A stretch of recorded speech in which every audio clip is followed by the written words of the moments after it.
नवीन घडामोडी पाहण्यासाठी आपल्या बारामती झटका या यूट्यूब चॅनलला सबस्क्राईब करा व बेल आयकॉन दाबा, म्हणजे ताज्या घडामोडी आपणापर्यंत पोहोचतील। महाराष्ट्र राज्याचे ग्रामविकास व पंचायत राज मंत्री तथा सोलापूर जिल्ह्याचे पालकमंत्री नामदार जयकुमार गोरे, माढा लोकसभेचे कार्यतत्पर व पाणीदार माजी खासदार रणजितसिंह नाईक निंबाळकर, भारतीय जनता युवा मोर्चाचे राष्ट्रीय उपाध्यक्ष व माळशिरस विधानसभेचे लोकप्रिय दमदार माजी आमदार राम सातपुते या त्रिमूर्तींच्या शुभ हस्ते पिलीव येथे भारतीय जनता पार्टीच्या शाखेचे उद्घाटन दिमाखात व मोठ्या थाटामाटात उत्साही वातावरणात हलगीच्या कडकडाटात व फटाक्यांच्या आतिषबाजीत संपन्न झाले।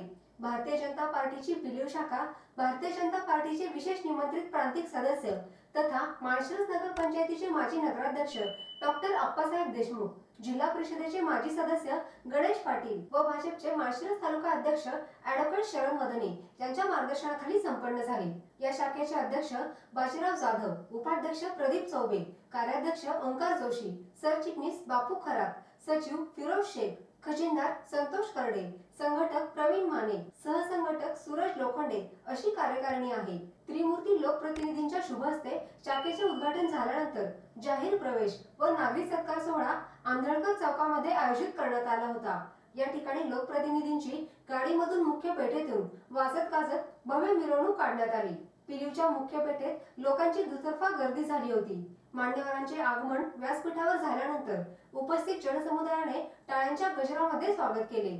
यावेळी व्यासपीठावर पालकमंत्री नामदार जयकुमार गोरे, माजी खासदार रणजितसिंह नाईक निंबाळकर, माजी आमदार राम सातपुते, भाजपचे सोलापूर जिल्हा ग्रामीण अध्यक्ष चेतनसिंह केदार सावंत, भाजपचे विशेष निमंत्रित प्रांतिक सदस्य तथा माळशिरस नगर पंचायतीचे माजी नगराध्यक्ष डॉक्टर अप्पासाहेब देशमुख, दी सासवडमाळी शुगर फॅक्टरीचे चेअरमन रंजनभाऊ गिरमे, अकलूज कृषी उत्पन्न बाजार समितीचे संचालक व नातेपुते नगर पंचायतीचे विद्यमान नगरसेवक, ज्येष्ठ नेते भानुदास राऊत, शिवप्रसाद उद्योग समूहाचे उद्योजक शरद बापू मोरे, भाजपा किसान मोर्चाचे प्रदेश सचिव सोपान काका नारनवर, भाजपचे कार्यकारिणी सदस्य के पाटील, भाजपा किसान मोर्चाचे जिल्हाध्यक्ष बाळासाहेब सरगर, तालुका अध्यक्ष ॲडव्होकेट शरद मदने, युवा मोर्चाचे जिल्हाध्यक्ष शिवराज फुकळे, युवा मोर्चा जिल्हा सरचिटणीस स्वप्नील कुमार राऊत, करमाळ्याचे नेते महेशराव चिवटे, राहुल पद्मन, संजय देशमुख, बाळासाहेब वावरे, अकलूज शहराध्यक्ष महादेव कावळे, डॉक्टर निलेश ननवरे, पिलीवचे ज्येष्ठ नेते प्रकाश घाटे,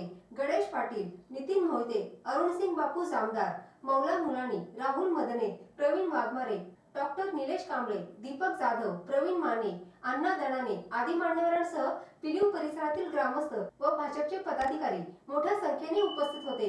पालकमंत्री नामदार जयकुमार गोरे, माजी खासदार रणजितसिंह नाईक निंबाळकर व माजी आमदार राम सातपुते यांच्या उपस्थितीत भारतीय जनता पक्षामध्ये सोलापूर जिल्हा परिषदेचे माजी सदस्य गणेश पाटील, पिलीवचे सरपंच नितीन मोहिते यांच्यासह असंख्य कार्यकर्त्यांनी भारतीय जनता पक्षामध्ये प्रवेश केला। यावेळी व्यासपीठावरील उपस्थित मान्यवरांचा सत्कार ॲडव्होकेट सत्यजित गलांडे, प्रमोद भैस, संतोष शेंडगेसर, मेजर गलांडे, डॉक्टर निलेश कांबळे, अंकुश भैस, अनंत जामदार, अतुल नष्टे, संकेत देशमुख, राहुल भैस राजपूत, शिवम घोंगडे, फिरोज शेख, मयूर भैस, बाजीराव जाधव, प्रदीप चौबे यांनी केला। यावेळी भारतीय जनता पार्टीचे जिल्हा उपाध्यक्ष आणि माजी जिल्हा परिषद सदस्य राहुल मदने बोलताना म्हणाले, आज कार्यक्रमाच्या मुख्य उपस्थित असणाऱ्या 3 मान्यवरांचा उल्लेख करताना मी म्हणेन, ज्याच्या नामात आणि कर्मात राम आहे, कोणत्याही रणांगणात तुमचा जय झाल्याशिवाय राहणार नाही। विजयाचा आणि कर्माचा ध्यास घेऊन आज भाजप महालक्ष्मी पॅनलची वाटचाल भविष्यात होईल याची ग्वाही मी उपस्थितांच्या सर्व उपस्थित सभेत आहेत त्या सर्वांना मी आश्वस्त करतो। पिलीव गाव नेहमी चर्चेत असतं, कायम चर्चेत असतं। पिलीव गाव शेतीनिष्ठ आहे। पिलीव गावातील माणसाला सुपीक जमीन करण्यासोबत राजकारणातील बारकावे निश्चित समजतात। आधुनिक तंत्रज्ञान आणि विचारांचा ताबडतोब स्वीकार करणारी इथली तमाम जनता माणसं आपली राजकीय मोळी बांधण्यात कार्यतत्पर आहेत याचा पुरावा म्हणजे आजची सभा आहे। सभेसाठी उपस्थित असणाऱ्या स्टेजवरील सर्व मान्यवरांनी सर्व उपस्थित नागरिक, सगळ्यात महत्वाचं पिलीवमध्ये महालक्ष्मी ग्रामविकास पॅनल स्थापन करण्याचा उद्देश काय आहे? पिलूमध्ये आजपर्यंत बरीच कामं म्हणजे जे आजपर्यंत रखडली कामं, त्याच्यानंतर ज्या कामाला नेतृत्व असून भौगोलिक परिस्थिती पिलूची चांगली असून सुद्धा दुर्लक्ष ज्या कामांसंदर्भात झालं, ती कामं करण्यासाठी आणि लोकांच्या अडीअडचणी दूर करण्यासाठी तरुण पिढीनं हातात घेतलेली ही जे काम आहे त्या कामाला तुमच्या सर्व पिलूकरांचं सहकार्य होणं पाहिजे. आणि त्या सहकार्याला आपले जे उपस्थित मान्यवर जे आहेत, जसं की आदरणीय दादासाहेब असतील, आदरणीय जयभाऊ असतील, आदरणीय रामभाऊ पुढे असतील, या सर्वांनी आमच्यासारख्या पिलूच्या सर्व नागरिकांना तुम्ही तुमच्या सत्तेच्या सहभागातून आम्हाला काय ना काय फुलाची पाकळी किंवा लोकांच्या अडीअडचणी दूर करण्यासाठी आम्हाला मदत करण्याची मी त्यांना आवाहन करतो. पिलू गावामध्ये अडचणी काय दोन नेमक्या?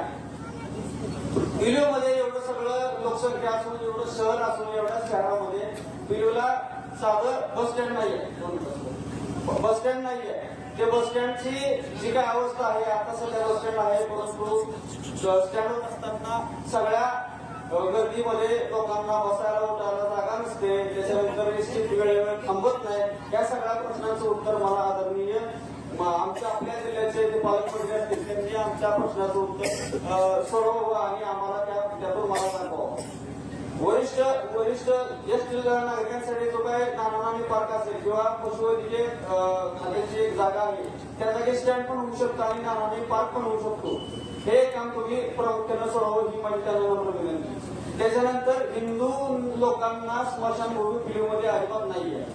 दुसऱ्या प्रत्येक समाजाला स्मशानभूमी आहे. स्मशानभूमी जाग्यावर किंवा काही ते तांत्रिक अडचणी असतील, त्या तांत्रिक अडचणी अभावी ही आमची स्मशानभूमी झालेली नाही. तर तोही प्रश्न आदरणीय यांनी मंत्री महोदयांनी आम्हाला तो प्रश्न सोडवा. तर जे काय आमच्या नागरिक लोकांचे नागरिक प्रश्न असतील तर ते प्रश्न प्रामुख्याने मंत्री महोदयांनी सोडवावे एवढी विनंती मी करतो आणि माझे लांबलेला वाचन थांबवतो. माझ्यानंतर बरेच लोक बोलले, आपल्याला मॅक्झिमम वेळ हा मंत्री महोदयांना आणि आपल्या गेस्टला उभारला द्यायचा आहे. त्याच्यामुळे मी माझे 2 मिनिटाचं भाषण संपवतो. जय श्री राम.